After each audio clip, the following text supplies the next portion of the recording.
Hey guys, welcome back to TheConnoisseur Reviews. I am finally giving you my top 10 of 2019 list. I know it's a little late, it's about a month late or so, and I kept promising it, but I finally have it ready for you guys here. I know this is the latest I've ever done it. I usually have it by the end of January or mid-January, but I'm having it for you guys today. So let's just get into it. If you follow me on my social media sites and Tumblr, you probably already know my list, but I want to kind of dive a little bit more in depth with my picks. So here's the video for that. So before we start, I want to get the honorable mentions out of the way.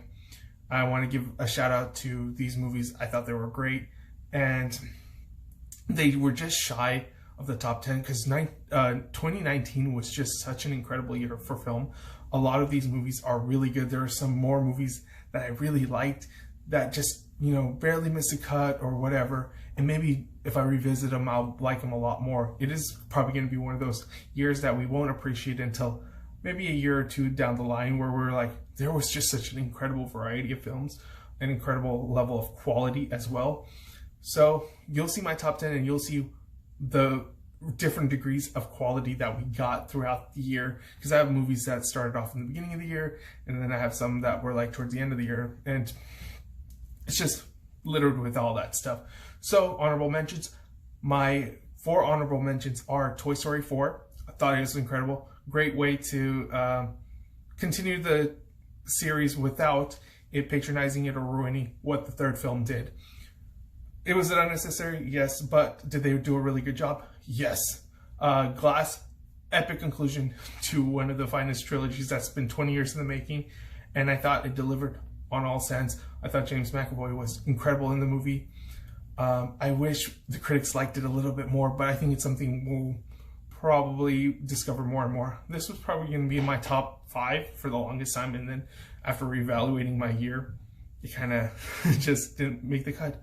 John Wick 3, another great, incredible, not a conclusion, but a continuation of the John Wick series, expanding the world, expanding the lore, expanding just so much upon it. And I'm excited for John Wick 4. And The Irishman. This was a long movie, but it was a really epic movie. It was a movie that I think this is probably the last time we'll ever see something like this, with Joe Pesci, De Niro, Pacino, and Scorsese all working together in this fine gangster mob kind of Irish film. But having that said, those were my honorable mentions. Let's get into the top 10. Number 10 is Jojo Rabbit. I think Jojo Rabbit is a fine movie that balances great humor with incredible depth and drama. This movie had me laughing. This movie had me crying. There was just this incredible moment with the shoe scene. I'm just going to leave it at that. That left me in tears.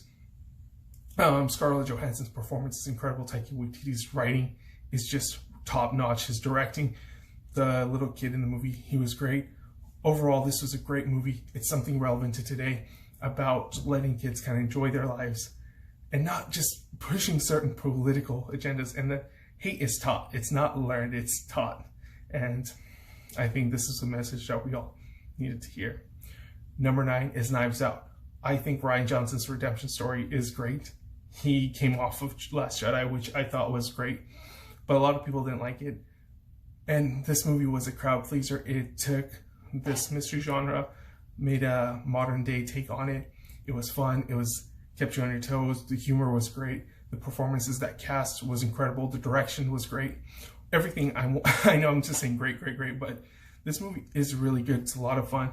You'll enjoy it. You'll watch it from beginning to end. I haven't revisited, so I don't know if the movie will live up on the second viewing, but I think there's more to like, because you'll pick up on things that were probably sprinkled in there, and then you'll be like, oh wow, he's really clever. And it's a movie about just being a decent person and decency taking you a long way. And that's what this movie comes down to. My number 8 pick is, this is a very personal pick. It is Fighting with My Family. I think this movie is a lot of fun. The jokes hit. It's personal because I really like wrestling, the WWE. There's a lot for people that aren't into the WWE world to like, such as the characters, the family dynamics, the humor. But if you are in the if you do follow WWE, you'll pick up on the lore, you'll pick up on some of the inside lingos, and you'll just enjoy it just a little bit more. And that's how I felt with it. I thought it was a fun ride. I didn't think it was going to make it this high on my list, but I just love it. I love it so much. It's so much fun. And I just want to watch it and watch it some more. And that's my number 8 pick.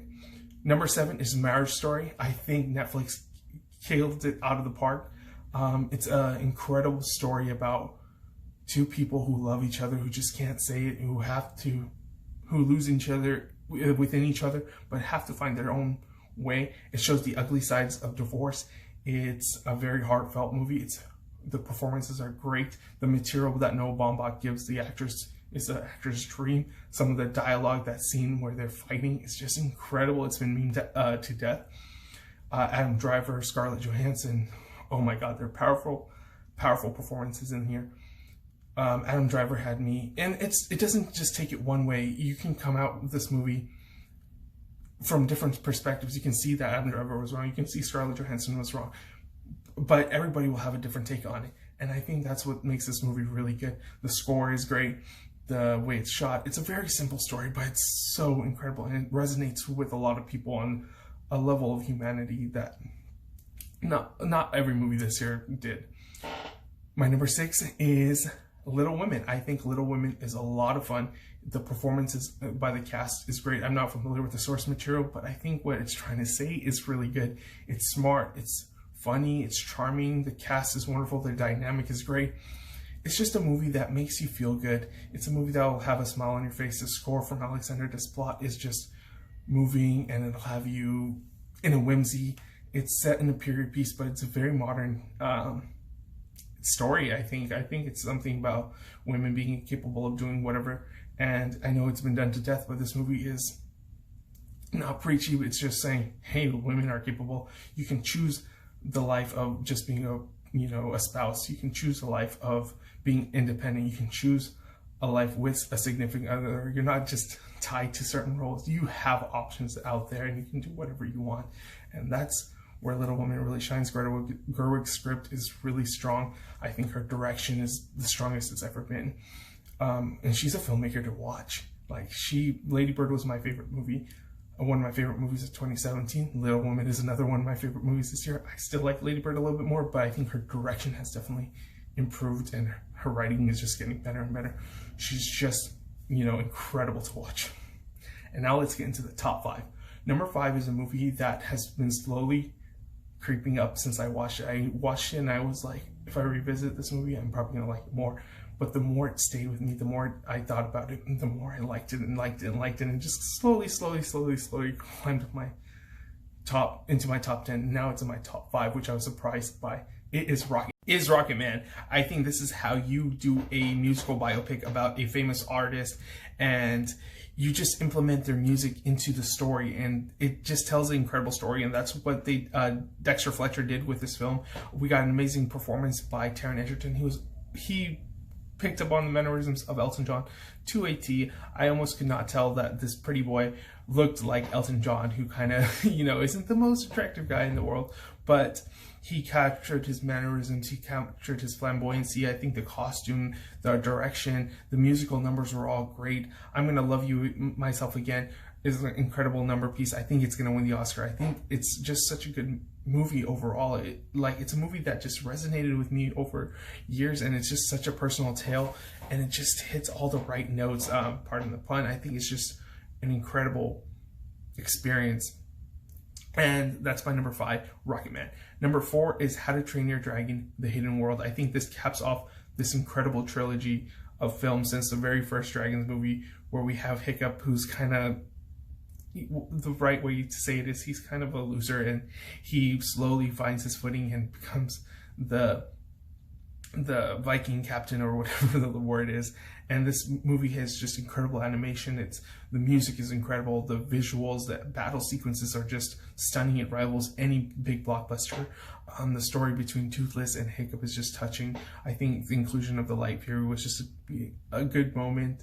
And it's just left a bittersweet end to a fantastic series of film. Dragons 2 is still probably the best in the series, but the only flaw for The Hidden World is that it's not the second movie. It's almost perfect to an extent. It's just such a wonderful experience, an emotional ride from beginning to end, and it just leaves you satisfied. And there's nothing more that you could wish for, especially with a trilogy of films. It's going to go down as one of the best trilogies of the decade. And my number 3 is The Farewell. This is a very personal story. Lulu Wang did an incredible job of bringing us into her home, her family, her dynamic, into something, and you felt like you were part of the family. You felt like you were part of the jokes. You felt like you were part of the troubles. It's just something that is wholly unique. It's a different type of voice. I related to it. I am Indian, and a lot of the Asian cultural things is very similar, especially trying to protect our elderly from, making them worry too much and then causing them to die. Nai was just incredible in this film. I wish she got an Oscar nomination. She was the grandmother that we all want. I mean, she reminded me a lot of my grandmother, and it just, this was an emotional and personal experience. It resonated with me in that sense. I felt like I was part of the family. I went through a similar situation with my own grandmother, and so it hit home for me. And it's just a really personable story that I felt like I was a part of the family. I was part of the story. Awkwafina was incredible in this movie. I didn't think she was a dramatic actress. She was great in Crazy Rich Asians, but that was just a loud, flamboyant performance. And here she was very subtle, very moving. And overall, I think this was just an incredible movie, one of the better movies of the year that not a lot of people watch, unfortunately. And it got shut out at the Oscars, sadly, but it was incredible. My number 2 pick is 1917. A lot of people are just saying that this is just a technical marvel, that it's just all flash, it's just a one-trick pony, but it is so much more than that. The script, the heartfelt, touching story, it all hits home on so many levels. This movie is just really good.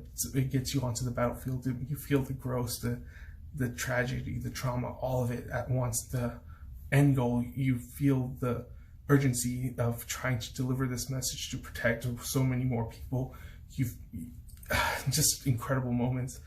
One of the most breathtaking sequences in this movie is just at the very end, where the main character is just running across this battlefield and bumping into the people, falling, breaking down, but he doesn't lose sight of his end goal.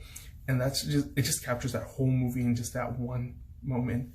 Roger Deakins' cinematography is incredible. The score is moving and touching. I think it's one of the best scores of the year. That last tree sequence where he just sits down finally with the weight of the world just off of his shoulders. It's just an incredible movie, and you can see that a lot of detail and attention. The sound design is incredible. Oh my God, there's just so many great shots in this movie, and it's more than just visuals. The story is heartfelt. You feel for the soldiers, and it just leaves you in a different realm. And my number 1 movie of the year is something that's totally unique, something I've never experienced before, something that still scratches my head, is Parasite. I think Bong Joon-ho did an incredible job with this film. He created a script that is wholly unique, it goes through so many different genres. It's funny, it's scary, it's dramatic, it's about family, it's about all sorts of things, classism, it's about coming out of your own shell, and he does it such a well way where you feel bad for the poor people, then you feel bad for the rich people, and then you sympathize, and then you feel like, oh my God, they got what they deserve. And the actors are incredible. I know it's a foreign language film, but this movie just transcends cinema. It's just so unique. It's something we can all relate to. It's something that's going in our political world today, and it's just so unique. And I just can't do justice to it by just describing it. And if somebody says, what's Parasite about? I wouldn't know how to describe it. It's a movie about a family that's trying to invade someone's house, but it's also about the social class structure. It's about this and that. Oh my God, it's just so incredible. It is a great movie, and I think it is one of the best movies of the year. I think it deserves Best Picture, along with 1917. I think either one of them winning is great, but I think Bong Joon-ho deserves to win Best Director. I think his direction was just impeccable in this movie. overall, those are my top 10 favorite movies of the year. Number 10, Jojo Rabbit. Number 9, Knives Out. 8, Fighting with My Family. 7, Marriage Story. 6, Little Women. 5, Rocket Man. 4, How to Train a Dragon: The Hidden World. 3, The Farewell. 2, 1917, and number 1 is Parasite. So that's my right. So those are my top 10 movies of 2019, and let me know if any of those movies made your guys' top 10s of the year, and if anything was out of place or you're questioning it. But let me know. Let's have a discussion. And are you guys excited for 2020? And did you guys think 2019 was an incredible year for films? Like always, if you like this video, like, comment, subscribe, and as always, follow my various social media sites at AwesomeOnWithKate or on my Tumblr at TheConnoisseur Reviews. All right, guys, Gucci.